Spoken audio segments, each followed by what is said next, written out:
తులసి ప్రతి ఇంట్లో ఉండాలి. తులసి యాంటీబయాటిక్. ఉదయాన్నే లేచి స్నానం చేసి తులసికి ప్రదక్షిణం చేసి ఒక గ్లాసు నీళ్లు పోయకుండా ఏ పని చేయకూడదు, ఏ పని ఫలించదు.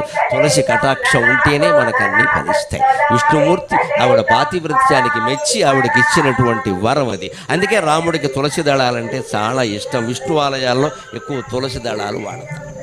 విష్ణుమూర్తికి అలంకారాలు బాగా ఇష్టం. అందుకని మల్లె పూలదండ, చామంతి పూలదండ, బంతి పూలదండ, గులాబీ పూలదండ, నీ ఇష్టం వచ్చిన పూలదండలన్నీ పట్టుకొచ్చి విగ్రహం మీద పారేస్తే వచ్చే ఇబ్బంది ఏమిటో తెలుసా? విగ్రహంలో పురుగులు చేరతాయి.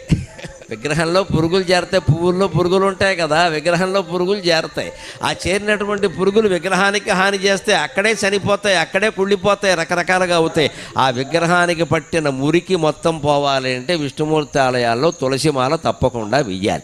అది శాస్త్రీయమైన ఆచారం. హిందూ దేవాలయాల్లో పాటించే ప్రతి ఆచారం శాస్త్రీయం.